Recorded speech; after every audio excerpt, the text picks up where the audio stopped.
All right, today we're going to bring an AMD Ryzen 7000 series processor. We're going to install it and see how well it works. Now, just to let you guys know, this is a new version of it.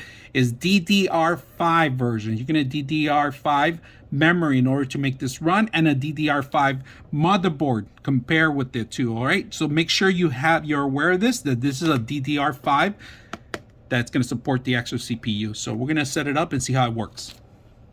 So on this motherboard itself, the arrow is not pointing to the normal size. Normally it's pointing down towards the PCI cards. On this one, it's actually pointing the opposite way. So this tells you that it's a newer CPU instead of the older version. The older versions used to be on this corner. So just may be aware that it's now located on this one. I'm not quite sure if the other motherboards are the same, but this is the second one I see with the actual.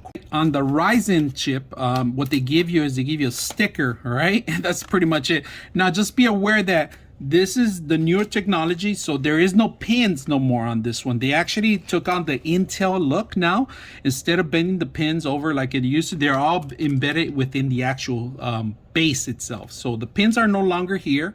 They're no longer, that was a pain in the ass because I had bent a couple pins in my installations, and they're not easy to fix.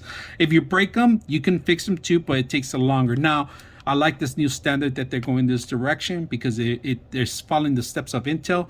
They're spending more money. Before they weren't. They were just making it difficult, and a lot of people used to break down because of that part. And I think they hurt their sales too, because it was a lot harder for those people that are not used to installing these type of CPUs. So today we're going to set this up and see how it works. All right, so this is the most difficult part. Like I said, we're going to raise it up a little bit, make sure that we're not compromising anything. We're not going to drop the CPU. If you do, you don't have to worry about the pins on this one, but we're not going to compromise anything. We're just going to pop it out, grab it from one corner. And there it is. Now, it even tells you on the bottom what corner it should go through, all right? So make sure you're aware. So we're going to put it on the corner here. And just to be aware, there is another arrow on top of that one. And I'm going to zoom in a little bit so you guys can see it. There's another arrow there, all right?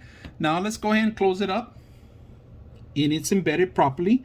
It's not going to go anywhere. Now, once they're doing exactly like the Intel, this is going to pop up as soon as when you do it correctly. So make sure it's base down.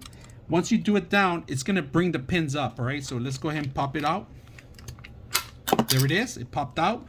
Now, for warranty reasons, keep this in case something ever happens. You got to send the motherboard back with the actual cover. This is important. I know it sounds stupid, but a lot of manufacturers prefer this, all right? So make sure you keep these covers.